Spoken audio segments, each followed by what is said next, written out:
before you start? Do you see the whole picture of the caricature of him? I do not. Okay. No, not really. I mean, I look at it and I see what I probably am gonna draw, but I'm really just looking at that underdrawing. That's what I'm looking for. I'm looking for those shapes. And then when I go back and I do my caricature, I look at the individual shapes that I'm trying to draw. It's exactly what we've been doing, but I just don't have time to sketch around on it, you know. This is just all really spontaneous. That's what I call reflective drawing. So you're looking at your subject, it's kind of reflecting it through into your eyes, through your caricature filter, and out your head, out your hand.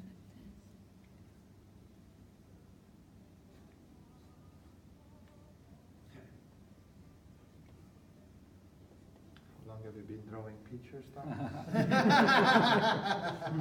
See, about half an hour. A small line.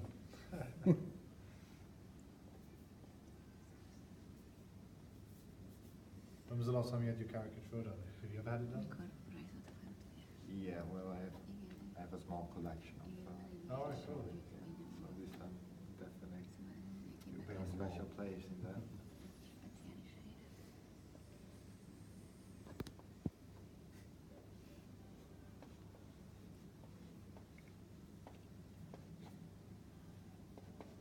So it's a lot of it with this line drawing is confidence, right? It's drawing your lines and, you know, expecting them to go where you want them to go. Live caricature is very much something that you don't just get good at it, and you also don't stay good at it by if you don't do it a lot. It's a craft as much as it's an art form. So for example, it's like learning how to shoot baskets, right? There's a certain instinct and touch for it, for getting these lines to bounce and really snap. So it's like learning how to shoot baskets. When you first, you know, start trying to shoot baskets, the ball is clanking off the rim and it's not going in.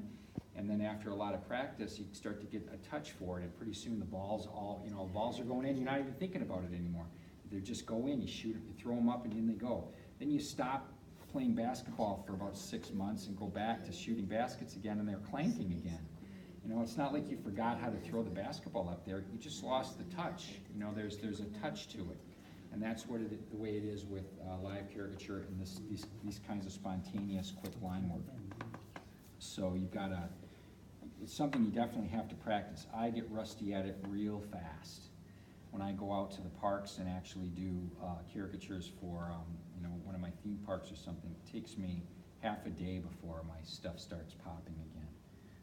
If that, sometimes I struggle all day long.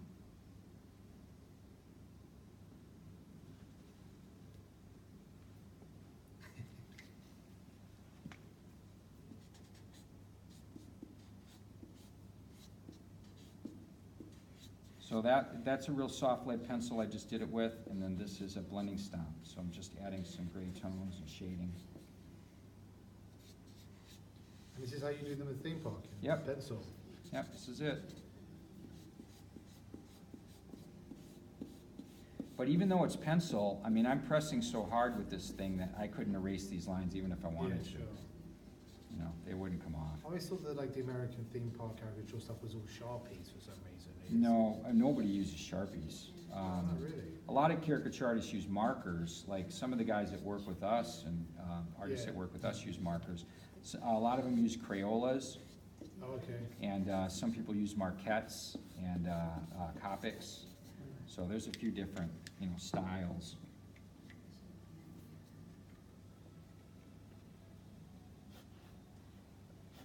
Quite curious to see.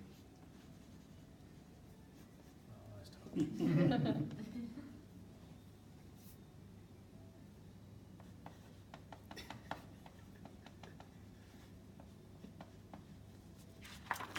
Oh, Wow. we got the best part of it. Oh, yeah. Yeah, you took the camera out, I've done a few. I've done a few. So I'll go over it a little bit more in depth tomorrow before we